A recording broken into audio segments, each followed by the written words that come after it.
Piverator, ce n'est pas de la science-fiction, mais l'une des cybercréatures mises au monde par Marco Barotti.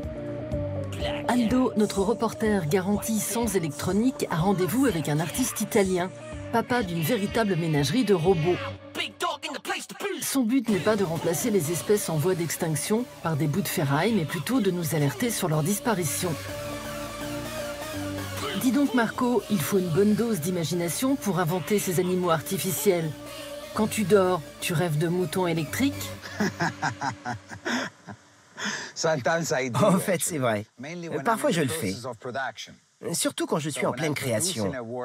Quand je produis une œuvre, les rêves m'aident parfois à passer à l'étape suivante. Avec Marco, la défense de l'environnement prend des formes inattendues. Comme avec cet œuf en caoutchouc qui grossit et rétrécit en temps réel en fonction du nombre d'êtres humains vivant sur la planète. Barotti a aussi accouché de ces signes inspirés par les antennes paraboliques qui polluent les immeubles de son quartier berlinois où il est installé depuis 2007. Connecter le monde vivant aux nouvelles technologies, c'est le dada de l'italien. En 2019, il raccorde un détecteur de pollution d'eau à un ordinateur qui convertit ces données en fréquences audio, produisant les mouvements d'ouverture et de fermeture de pas lourdes robotiques faites de plastique recyclé. Cet été, Barotti et ses Woodpeckers ont fait escale au Tetris du Havre dans le cadre de l'exposition Exhibit, consacrée aux cultures numériques. Chaque coup de bec retranscrit en temps réel les ondes utilisées pour la téléphonie mobile. Avec l'italien, la 5G fait toc-toc. Les pivers utilisent ces coups de bec pour communiquer entre eux, comme on utilise ces fréquences pour communiquer via Internet ou les téléphones portables. Et puis j'ai aussi choisi ce nom parce qu'à l'époque de la guerre froide, il y avait une fréquence fantôme qui piratait des stations de télévision, les radios des avions et ce genre de trucs. Après la guerre froide, on a découvert que c'était les Russes qui envoyaient cette fréquence. C'était une machine appelée le pivert russe.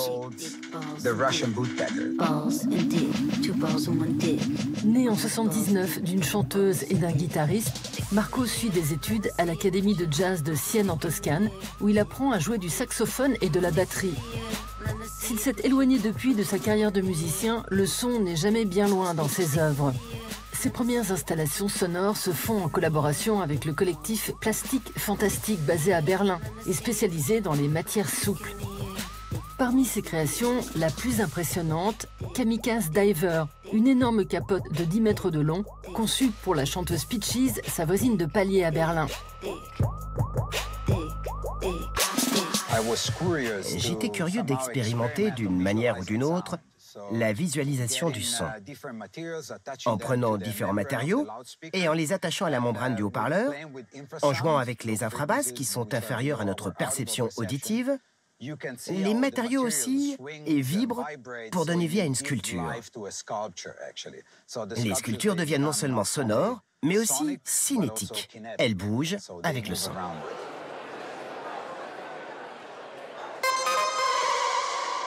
Après avoir été batteur dans différents groupes, Marco invente en 2010 un instrument unique au monde, la batterie pneumatique.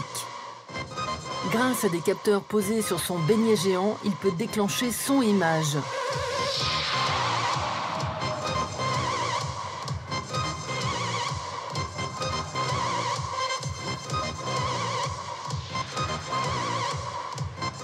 Dis donc Marco, quand est-ce que tu remets ça? J'ai beaucoup aimé jouer à l'époque. J'ai adoré le public. C'est super.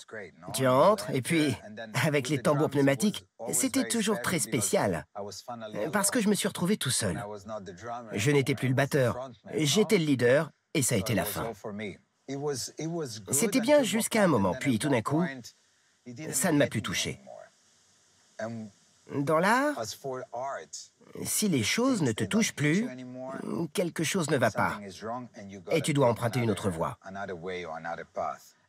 Quand c'est plus là, c'est fini. C'est comme dans un couple.